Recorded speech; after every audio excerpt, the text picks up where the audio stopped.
નમસ્કાર વાલા વિદ્યાર્થી મિત્રો, સ્વાગત છે તમારું। આજે વાત કરીશું ધોરણ 6 માં આપણી નવીન સ્વાધ્યાયન પોથી 2025-26 અંતર્ગત જે આપવામાં આવેલી છે તેમાં ભાગ નંબર 3 ની અંદર સામાજિક વિજ્ઞાનનો પાઠ નંબર 3 પ્રાચીન નગરો અને ગ્રંથો જે વિદ્યાર્થી મિત્રો તમને પાના નંબર 57 થી 62 ઉપર મળી જશે, જેનું આપણે આ વિડીયોમાં સચોટ સાચું અને સંપૂર્ણ સોલ્યુશન કરવા જઈ રહ્યા છીએ।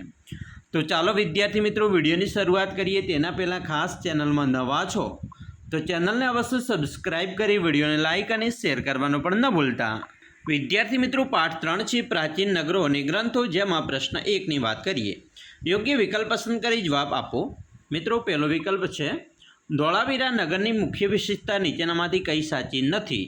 તો અહીંયા 4 ઓપ્શન છે, તેમાંથી 3 મિત્રો ઓપ્શન સાચા છે અને ડી ઓપ્શન છે કચ્છ જિલ્લામાં ભુજ તાલુકામાં આવેલ છે, તો એ સાચું નથી। એના પછી બીજો પ્રશ્ન છે મોહેંજો-દડો હાલ ક્યાં આવેલું છે? તો મિત્રો મોહેંજો-દડો છે એ પાકિસ્તાનમાં આવેલ છે। 3 મોહેંજો-દડો માટે નીચેનામાંથી કયું વિધાન સુસંગત છે? તો મિત્રો ઉપરોક્ત તમામ સાચા છે, જેમ કે જાહેર સ્નાનાગાર મળી આવ્યું હતું, જાહેર રસ્તા ઉપર રાત્રિ પ્રકાશની વ્યવસ્થાના પુરાવા મળી આવ્યા હતા, મોહેંજો-દડો નગર 3 ભાગમાં વહેંચાયેલું હતું, અને 4 વપરાશના પાણીના નિકાલ માટે પદ્ધતિસરની વ્યવસ્થા પણ હતી। એટલે કે તમામ ઓપ્શન સાચા છે।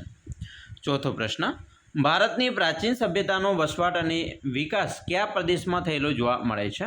તો અહીંયા આપણો સાચો જવાબ આવશે ડી, નદી કિનારે। 5 હડપ્પીય સભ્યતામાં અગ્નિપૂજાના અવશેષો કયા 2 સ્થળોથી પ્રાપ્ત થાય છે? તો જવાબ આવશે સી, લોથલ અને કાલીબંગન। 6 અગ્નિપૂજાના અવશેષો કયા 2 સ્થળોથી મળી આવ્યા છે? તો લોથલ અને કાલીબંગન। એના પછી મિત્રો આગળ જોઈશું પ્રશ્ન 2 ખાલગ્યા પૂરો।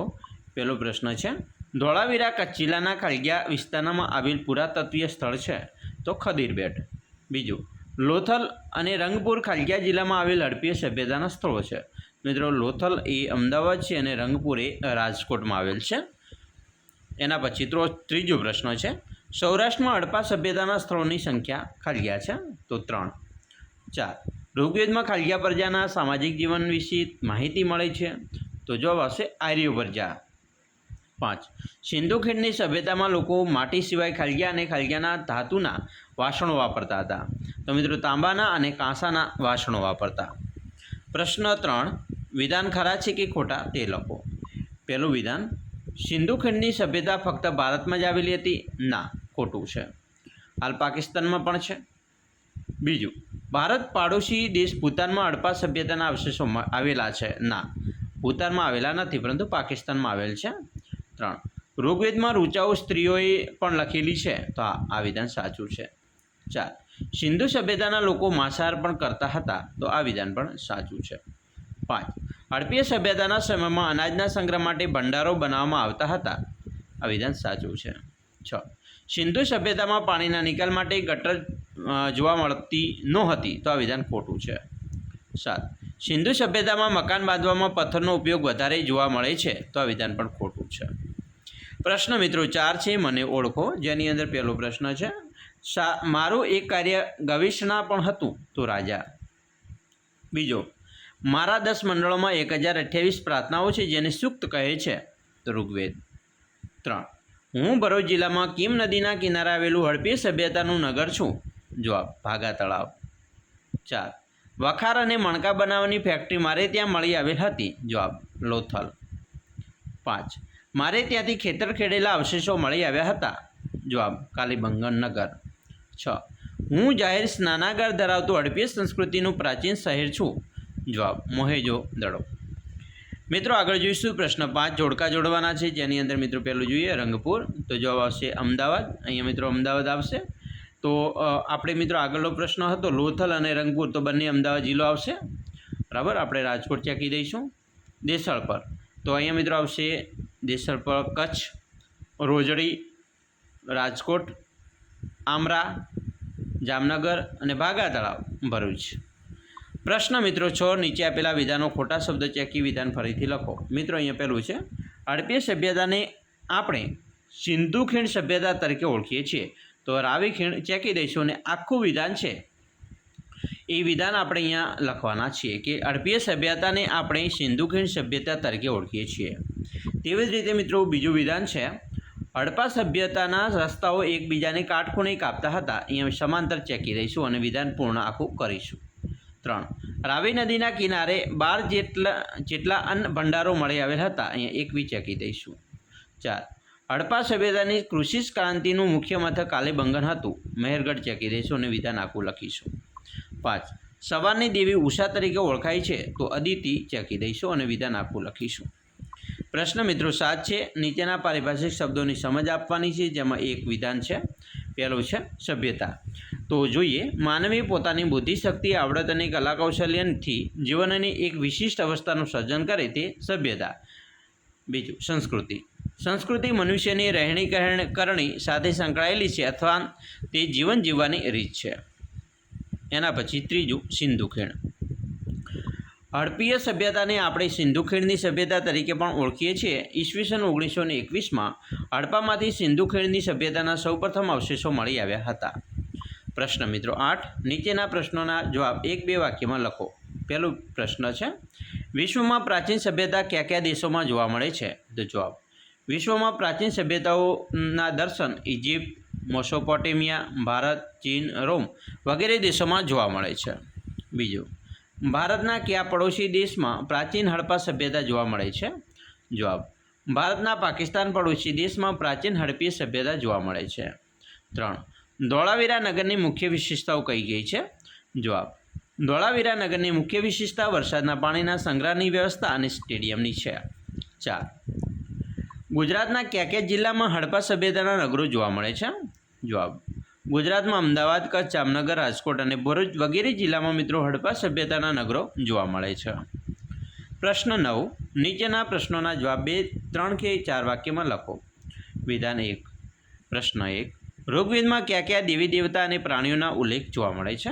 જવાબ, ઋગ્વેદમાં મિત્રો ઇન્દ્ર, અગ્નિ, વરુણ અને સૂર્ય વગેરે દેવી દેવતાઓ અને પ્રાણીઓમાં ગાય, ઘોડા અને બળદનો ઉલ્લેખ જોવા મળે છે. 2. ઋગ્વેદકાલીન સમયમાં સ્ત્રીઓના દરજ્જા વિશે જણાવો. જવાબ, સ્ત્રીઓનું સમાજમાં ઉત્થાન તથા સ્ત્રી સ્વાતંત્ર્ય હતું અને સ્ત્રીઓને સૌ ધર્મચારિણી ગણવામાં આવતી અને યજ્ઞમાં તેમની હાજરી આવશ્યક ગણાતી. તે પણ અભ્યાસ કરી શકતી. તેમાં અપાલા, લોપામુદ્રા, ઘોષા જેવી વિદુષી સ્ત્રીઓએ ઋગ્વેદની ઋચાઓ પણ રચે છે. કન્યા પુખ્ત ઉંમરની થાય ત્યારે જ લગ્ન થતા.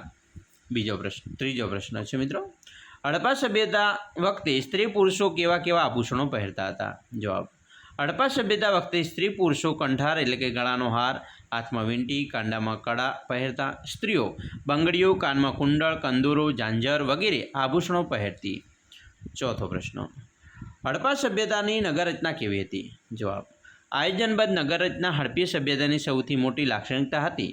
હડપા સભ્યતાની નગરોની રચના એક સમાન થયેલી હતી. તમામ સ્થળોએ પશ્ચિમ તરફ કિલ્લો અને પૂર્વ તરફ સામાન્ય પ્રજાની વસાહત હતી. બંનેને જુદો પડતો રાજમાર્ગ વચ્ચે આવેલો હતો. પાંચમો પ્રશ્ન, ધોળાવીરાની નગરરચના અન્ય નગરો કરતાં કઈ રીતે અલગ હતી? જવાબ, વરસાદના પાણીના સંગ્રહની વ્યવસ્થા અને સ્ટેડિયમને કારણે ધોળાવીરા નગરની રચના અન્ય કરતાં મિત્રો અલગ હતી. હવે આપણે જોઈશું પ્રશ્ન 10. ટૂંકનોટ લખો, જેમાં પહેલી ટૂંકનોટ છે, હડપા સભ્યતાનું આર્થિક જીવન. જવાબ, હડપી સભ્યતાના લોકોનું આર્થિક જીવન મોટાભાગે ખેતી અને પશુપાલન ઉપર આધારિત હતું. લોકો ખેતી, પશુપાલન અને હુનર ઉદ્યોગ જેવા વ્યવસાય સાથે જોડાયેલા હતા. ઘઉં, જવ, બાજરી, તલ, સરસવ જેવા પાકોની ખેતી કરવામાં આવતી. આ સમયે હડપાનું સુતરાઉ કાપડ ખૂબ જ મશહૂર હતું. તેની મેસોપોટેમિયા અને ઇજિપ્ત સુધીના નિકાસ થતી હતી. આથી એમ કહી શકાય છે કે આ સમયે આંતરરાષ્ટ્રીય વ્યાપાર થતો હશે. ખરેખર હડપા સભ્યતાનું આર્થિક જીવન ખેતી, વ્યાપાર, પશુપાલન, માટીકામ, ધાતુકામ, શિલ્પકલા જેવા વ્યવસાયો પર નિર્ભર હતું. આગળ પ્રશ્ન મિત્રો જોઈશું બીજો, હડપા સભ્યતાનું સમાજ જીવન. જવાબ, હડપીય લોકોના મુખ્ય વ્યવસાય ખેતી અને પશુપાલન હતો. તેઓ ઘઉં, જવ, બાજરી, ખજૂર, દૂધ તથા માછલીનો ખોરાકમાં ઉપયોગ કરતા હતા. તેમના પોશાકમાં ધોતી જેવું કપડું અને ઉપવસ્ત્ર હોય છે. તેઓ સુતરાઉ કે ઊની કાપડમાંથી બનાવતા. પુરુષ અને સ્ત્રીઓ બંને આભૂષણો પહેરતા, જેમ કે હાર, વીંટી, કડા, કુંડળ, ઝાંઝર વગેરે. તેઓ માટી, તાંબા, કાંસા જેવા ધાતુમાંથી વાસણો બનાવતા. બાળકો માટે ઘૂઘરા, પંખીની સિસોટી, વાનરના રમકડા વગેરે સર્જનાત્મક રમકડા બનાવતા. પ્રશ્ન 3 ઋગ્વેદકાલીન સમાજ જીવન. ઋગ્વેદમાંથી મળેલી માહિતી મુજબ એ સમયે સમાજનું એકમ કુટુંબ હતું. સમાજ પિતૃપ્રધાન અને સંયુક્ત કુટુંબ વ્યવસ્થા હતી. સમાજમાં જ્ઞાતિ કે વર્ણનો ભેદભાવ ન હતા. સમાજમાં સૌ સમાન હતા. ઉચ્ચ નીચના ભેદભાવ ન હતા. સમાજમાં સ્ત્રીઓનું સ્થાન બહુ જ ઊંચું હતું. સ્ત્રીઓને સહધર્મચારિણી ગણવામાં આવતી. યજ્ઞમાં તેમની હાજરી જરૂરી મનાતી. સ્ત્રીઓ અભ્યાસ કરી શકતી. એ સમયની લોપામુદ્રા, અપાલા અને ઘોષા જેવી વિદુષીઓ ઋગ્વેદની ઋચાઓ પણ રચી હતી. આ સમયે કન્યા પુખ્ત ઉંમરની થાય ત્યારે જ તેના લગ્ન પણ કરવામાં આવતા હતા. વિદ્યાર્થી મિત્રો, આપણે આજે વાત કરી છે ધોરણ 6ની અંદર સામાજિક વિજ્ઞાનનો પાઠ નંબર 3 પ્રાચીન ગ્રંથો અને નગરો, જેનું આપણે સ્વાધ્યાયન પોથીના પાઠનું સંપૂર્ણ સોલ્યુશન જોયું. આશા રાખીએ છીએ તમને આપણો આ વિડીયો ખૂબ જ ઉપયોગી નીવડશે. અને ખાસ મિત્રો, વિડીયો ગમે હોય તો લાઇક, શેર અને સબસ્ક્રાઈબ કરવાનું પણ ન ભૂલતા.